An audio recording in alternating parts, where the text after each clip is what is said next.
안녕하세요. 반갑습니다. 나경원입니다. 문재인 정권과 민주당 사람들 얼마나 인권을 외쳤습니까? 그런데 모두 거짓이었습니다. 안희정, 오거돈, 박원순 전 시장에 이르기까지 성비위로 3명의 광역단체장이 물러섰습니다. 그리고 2차 가해는 어떻습니까? 어제 그들이 임명한 여성부 장관조차도 민주당의 모 후보의 발언이 2차 가해에 해당한다고 했습니다. 사퇴해야 합니다. 민주당 공천 철회해야 합니다. 이중성은 또 어떻습니까? 집 사지 말아라 하더니 그들은 모두 강남 부동산으로 대박을 터뜨렸습니다. 특목고 자사고 폐지한다고 하더니 그들 자녀들은 모두 특목고 자사고에 진학했습니다. 한마디로 이 정권의 사람들은 위선 기득권 집단입니다. 착한 척, 정의로운 척, 위해주는 척 했지만 그들은 위선이었습니다. 그러나 그들은 민낯이 밝혀지자 반성은커녕 남 탓만 합니다.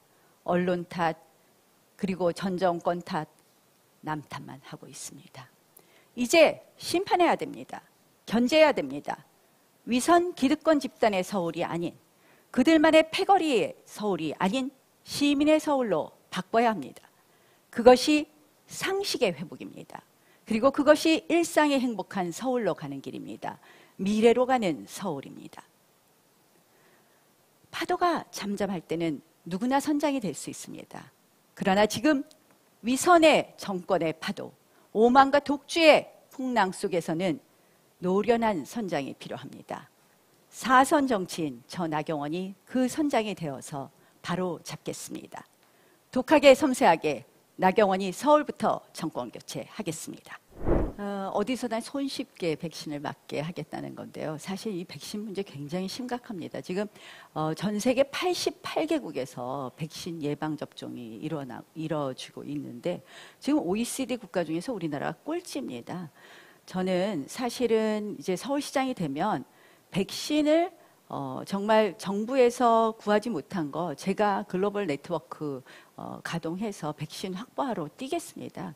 그리고 백신 접종 셔틀버스를 비롯해서 정말 어디서나 손쉽게 맞게 하겠습니다. 그래서 시장이 되면 정말 석 달 안에 우리 서울 시민들 거의 절반이 백신 접종을 맞을 수 있도록 지금 플랜을 만들고 있다는 말씀을 드립니다.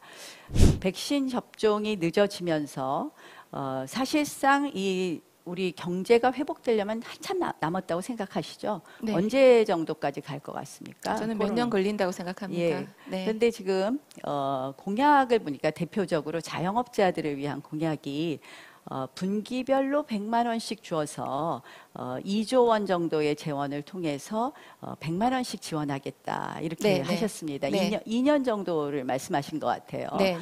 근데 그렇게 해서 과연 자영업자들의 숨을 트여드릴 수 있느냐? 왜 제가 그 걱정을 하냐면 얼마 전에 홍대 앞을 제가 갔었어요. 저희 이제 그랬는데 많은 정말 뭐 폐업되고 막 이렇게 되었는데 하시는 말씀이 어떤 상인이 너무 힘들어서 사실은 도시락 싸갖고 다닌다. 그리고 보온병에 커피도 싸갖고 온다. 도대체 커피를 마실 수 없다. 사 먹을 수 없다. 이런 얘기를 하시더라고요.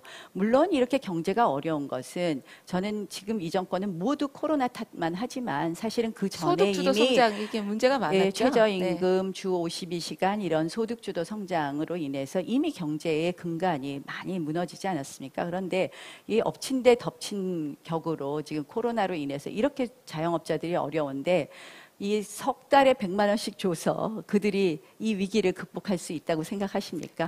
구제하듯이 지원하는 게 아니고 권력으로 보상을 받는 겁니다. 법으로 보상을 받는 겁니다. 지금 문재인 정부는 선거 때만 되면 재난지원금을 뿌리잖아요.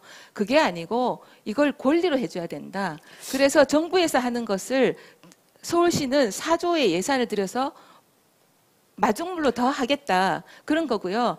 제가 100만 원으로 보상이 될까요? 저는 이거는 손실보상의 문제하고 다르다고 생각하고 실질적으로 문재인 정부가 돈을 나눠주는 재난지원금하고는 크게 다르지 않다. 사실은 지금 2년 아까 말씀하신 것처럼 상당히 오래 걸릴 수 있다고 생각을 유럽에서도 하는데 재난지원에 대해서 재난지원금을 그냥 지원하지 않고요. 영업 공기업에서 공공기관에서 영업 시간을 제한을 하면은 보상을 해줍니다. 그 보상을 그 영업 제한을 한 게 정부죠. 정부에서 보상을 할 겁니다. 그 보상을 보상에 하는 더 것은 하겠다는 거죠. 보상을 하는 것은 그 손실에 따라서 다르게 해야지 모두 일률적으로 하는 걸 보상이란 개념으로 하는 것은 적절하지 않다고 생각을 합니다. 독하게 섬세하게 제가- 독할지는 몰라도 섬세한 건 좀 부족하다고 생각이 듭니다. 우리 조은희 후보 지난번 오세훈 후보하고 저 토론할 때랑 사뭇 다르시군요.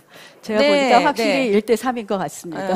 그게 아니고 저- 지금 저희 사회자님이 제가- 굉장히 격하게 하라고 아까 정진석 공관위원장님도 너무 심심한 거 하지 말라고 하셔서 제가 네. 꼭 그런 것만 같지는 않으시고요. 네, 제가 네, 보니까 네. 아니, 굉장히 대답해 사뭇 주시면 되는 다르다는 거죠. 말씀을 네. 드리고요. 자, 1년에 얼마씩 드는 예산을 좀 정확하게 계산해 주시기 바라고요. 저희가 계속 공약을 발표하고 있기 때문에 그래서 제가 아니요. 지금까지 얼마다라는 사실은 말씀은 안 나 드리겠습니다. 후보님이 자, 공약을 하실 때는 저한테 기회를 좀 주십시오. 네, 네. 말씀을 드릴 기회를 네. 좀 주십시오. 치고 들어가라고 아까 사회자님이 얘기하시더라고요. 네. 자, 그러면 조금 덜 치고 들어가겠습니다. 네. 숨통 트임론에 대해서 좀 설명을 해드리겠습니다. 네. 제가 이제 자영업자에 관한 조은희 후보의 문제점에 대해서 말씀을 드렸는데요. 저는 이게 지금 자영업자들한테 100만 원, 200만 원 들여봤자 사실은 임대료 한 달치, 두 달치밖에 안 되기 때문에 이렇게 해서는 근본적인 해결책이 되지 않는다 해서 숨통 트임론이라는 걸 만들었습니다. 좋습니다. 네. 예산이 그거는 문제이죠. 네. 6조 원 정도 이제 저희가 네. 기금을 마련할 수 있다고 본 것은 작년에 순세계 잉여금이 2조 7천억 원이고요. 2조 9천억입니다. 그다음에 네. 비경직성 예산을 좀 우리가 갖다 쓰고 하면은 충분히 돈을 만들 수 있다고 보고요.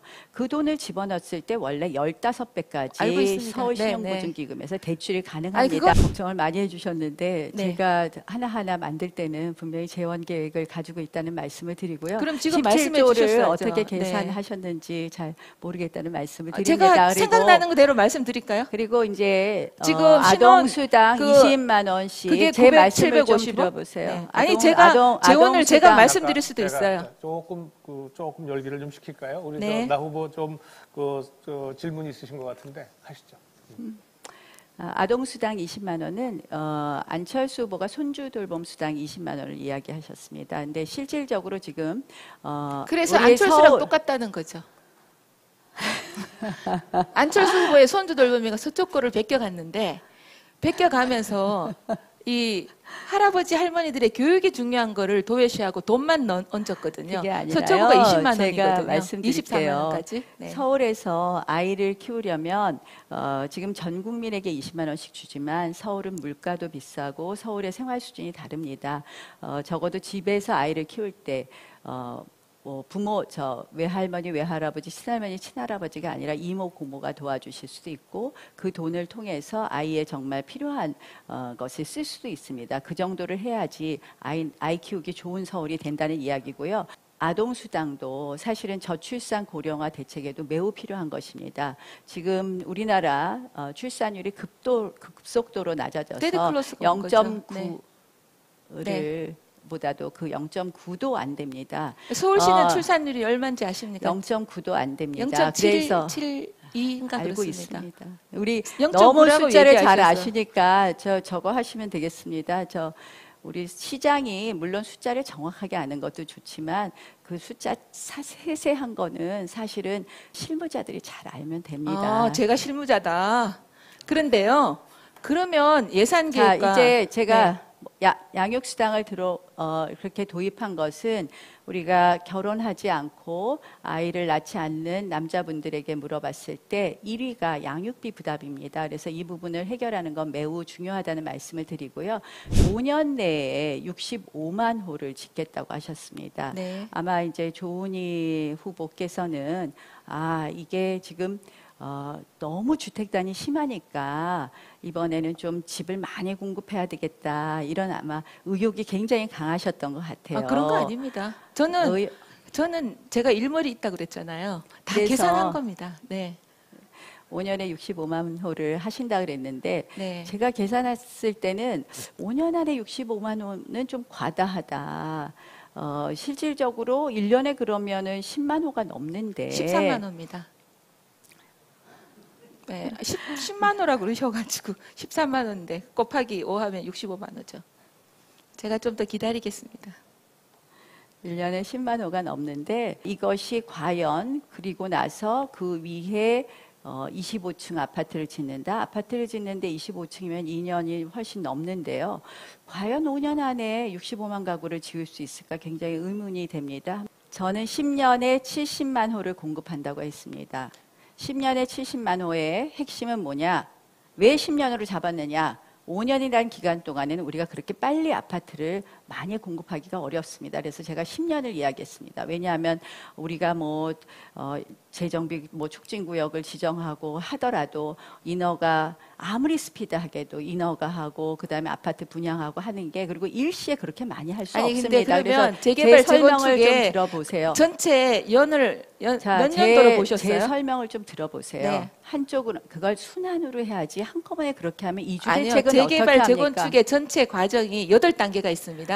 그 단계가 전체 몇 년이라 생각하시고 10년간 자, 70만 호라고. 한꺼번에 온 서울을 다 개발할 수 있는 건 아니고요. 제가 드리는 말씀을 좀 들어보세요. 네. 그러니까 제가 공급하는 건 주로 아파트입니다. 주로가 아니라 전부 아파트입니다. 박원순 시장은 34,500호씩 공급을 했습니다.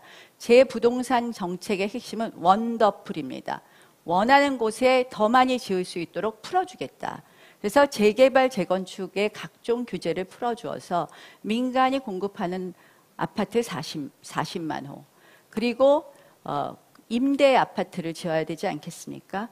저는 임대 아파트는 굉장히 다양하게 하려고 합니다. 민간 임대도 가능하게 하려고 합니다. 그래서 이 임대 그건 20만 맞는 호. 방향이죠. 네. 그리고 그다음에 가운데에 임대보다는 그러나 분양은 받지 못하는 그 세대를 위한 토지 임대부 주택 10만 호.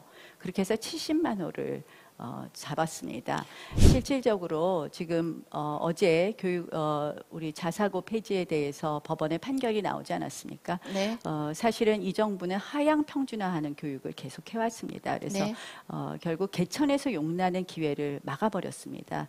저는 강남북 격차 그리고 부동산 가격의 급등 이 모든 것에 교육 격차가 자리 잡고 있다고 생각을 합니다. 그래서 25 교육 프로젝트 있는 학교를 꼭 옮긴다는 것이 아닙니다. 확실히 해내겠다는 말씀을 그러면 드리고요. 새로운 학교를 새로 만들겠다는 얘기죠. 앞으로 오늘 공약에 그게 있으셔가지고. 학교를 그렇게 네. 만들겠다는 이야기입니다. 토론 잘 들으셨습니까? 얼마 전에 제가 고건 전 총리를 만나 뵈었습니다. 제가 이번에 경선 포함해서 3번째 도전이라고 3세번이다. 꼭 당선되라고 격려 말씀을 해주시면서 하시는 말씀이 지금은 시대 전환기다. 그래서 전환되는 시대를 준비해야 된다. 대비해야 된다고 말씀하셨습니다. 맞습니다. 지금 서울은 미래를 준비해야 됩니다. 서울은 일상을 회복하는 것뿐만 아니라 4차 산업혁명 시대를 준비해야 합니다. 서울에는 4만 5천 명의 유능한 공무원들이 있습니다. 그 리더에 누가 오느냐? 그 리더의 철학과 비전이 서울시정의 방향을 결정합니다. 이럴 때 정말 멀리 보고 그리고 높게 나는 새해의 눈이 필요합니다. 저 나경원 그동안 4선 정치인 하면서 국회 외교통일위원장 그리고 저출산 고령화 특별위원장 그리고 야당의 원내대표를 거치면서 예산, 입법, 국정감사 모든 현안을 컨트롤했습니다. 한마디로 국정의 중심에 있었습니다. 저의 모든 정치 경험을 서울시정에 쏟아붓겠습니다. 저 나경원은 또 혼자만이 아닙니다. 미래를 준비하기 위해서 노무현 정부의 정통부 장관을 한 진대재 전 장관을 영입했습니다. 서울의 디지털화, 미래도시를 준비하는 데 큰 역할을 해주실 겁니다. 또한 세계의 최고의 도시 설계의 석학이 저의 캠프에 자문을 맡아주시기로 했습니다. 이렇게 최고의 실력자들과 함께 서울의 미래를 만들어 가겠습니다. 지금 당장 급한 코로나 위기를 극복하는 것은 물론 서울의 미래를 준비하여 서울이 더 나은 우리 아이들이 사는 서울이 더 좋은 서울로 만들겠습니다.